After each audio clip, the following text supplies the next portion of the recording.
J'aimerais introduire mon propos en disant que je ne m'inscris pas en faux contre l'exploitation du pétrole, étant donné que c'est une ressource extrêmement précieuse. Par contre, je m'inquiète énormément du partenaire financier de cette recherche. J'entendais à la radio récemment un chercheur qui nous expliquait qu'il y avait un problème d'amalgame entre l'industrie et les instituts universitaires et que ça biaisait les résultats.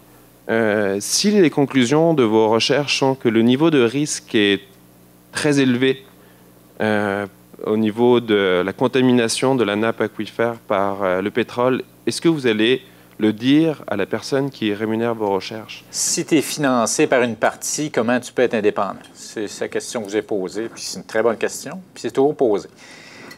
L'indépendance, elle vient de la distance. La distance est acquise de différentes manières.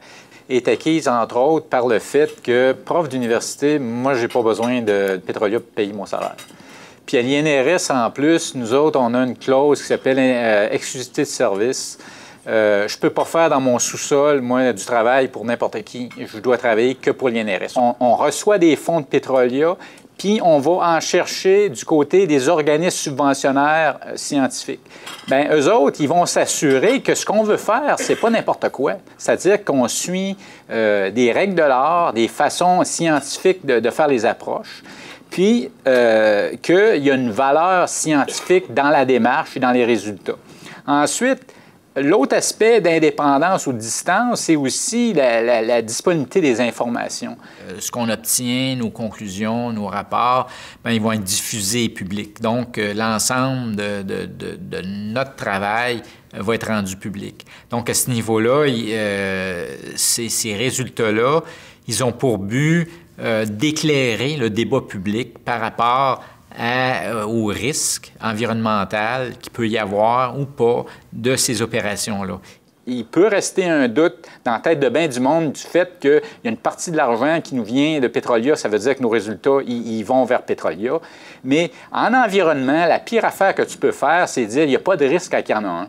En termes de scientifique. Quand il y a un problème, ton mandataire, c'est-à-dire l'industrie souvent, ou même des fois les gouvernements, quand ils te demandent « y a-t-il un problème là?», si tu leur réponds « il n'y a pas de problème », puis qu'il y en a un, là tu les mets vraiment en merde. C'est pas une bonne réponse que d'aller vers dire tout est vert, tout est beau.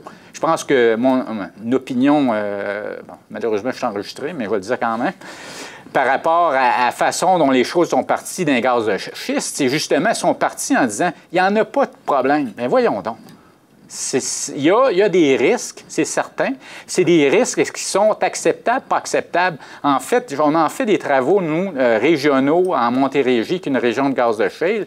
Tu as des grandes régions dans ce secteur-là où tu n'en as pas de ressources en eau. Des montérégiennes jusqu'à Sorel, l'eau est saumâtre, tout le monde est sur l'aqueduc.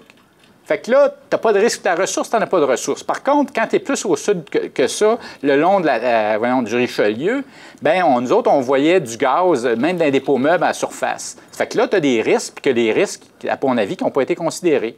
Fait que ce qu'on a fait, c'est qu'on s'est dépêché, on a sorti des rapports, puis qui sont publics, pour éclairer les décisions, la compréhension. C'est-à-dire qu'il y a des endroits qui sont moins à risque, il y a des autres endroits qui sont plus à risque.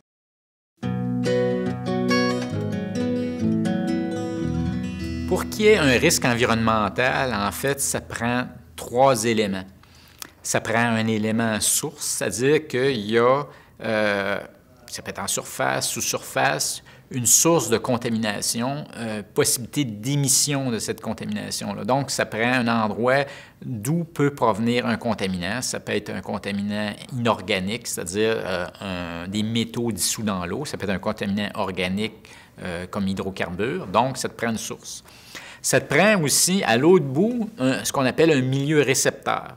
C'est-à-dire que c'est un usage de l'eau, ou dans notre cas qui nous intéresse, de l'eau souterraine. Un milieu récepteur, ça va être par exemple un secteur où il y a utilisation d'eau par des puits résidentiels, puis privés. Ça peut être aussi un récepteur naturel. Un milieu écologique, un milieu humide, un cours d'eau, c'est un récepteur parce que si on l'affecte, ça va aussi affecter la qualité de l'environnement. Donc, un récepteur, source, et ça prend une voie de migration ou un cheminement entre la source et le récepteur.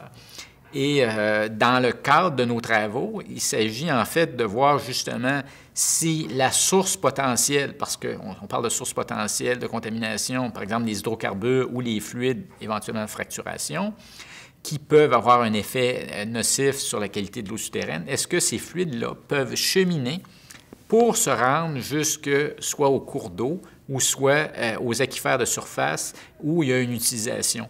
Les eaux souterraines, ils finissent toutes quelque part dans les eaux de surface. Ça peut être l'océan, ça peut être les rivières, mais ça finit là. Mais le cheminement que ça prend pour finir là, bien, il peut prendre des jours, des années, des siècles, des millénaires. Une des choses qui va déterminer ou en partie influencer le risque ou la vulnérabilité de l'approvisionnement, c'est justement le temps de parcours, le temps de résidence de l'eau.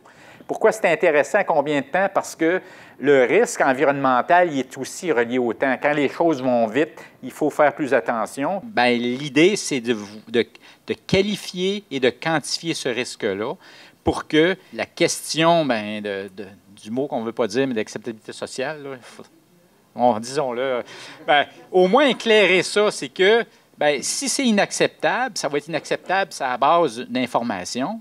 Si c'est acceptable, ça va l'être. C'est ça. Moi, ma job, c'est pas de vous faire accepter, c'est de vous dire les conditions qu'on peut définir sur le site.